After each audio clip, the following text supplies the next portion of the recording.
حضرت عمر جمعہ پڑھا رہے تھے، امام حسین آ گئے.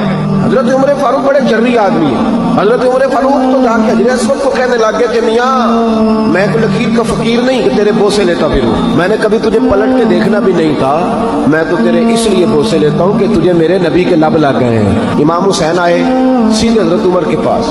جب سیدھے ممبر کی طرف جا رہے تھے تو حضرت علی نے پکڑا امام حسین کو پیچھے سے، کدھر جا رہے ہو؟ حضرت عمر کہنے لگے علی چھوڑ دے، میرا اور حسین کا معاملہ ہے، آنے دو. امام حسین آئے. جمعے میں بچوں سے تو نہیں نا بندہ باتیں شروع کر دیتا.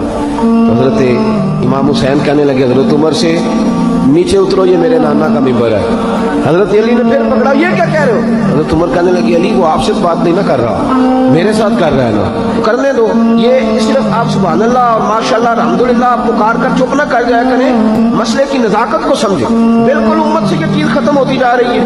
آج لوگ اس حسین کے بارے میں بات کرتے ہیں، دو شہزادوں کی لڑائی، وہ جی سیاسی معاملات. ذرا سوچیں سمجھیں، معمولی آدمی کی بات نہیں. حضرت عمر اترو، میرے نانا کا ممبر ہے. جناب عمر فاروق ممبر سے اتر کے نیچے کھڑے ہو، اتر کے نیچے چپ کر کے. امام حسین فرمانے لگے جا کے اپنے نانا کے ممبر پہ بیٹھ. حضرت عمر فرمانے لگے حسین میرے نانے کا تو کوئی ممبر نہیں یار، ممبر بس تیرے نانا کا ہی ہے، کوئی ممبر نہیں میرے نانا کا. یہ لفظ کہے تو جناب عمر رو پڑے، کہنے لگے میں تو اونٹ چرانے والے کا بیٹا ہوں، میرے نانا کا ممبر کہاں سے آیا؟ امام حسین بڑی معصومیت سے کہنے لگے کوئی ممبر نہیں آپ کے نانا کا؟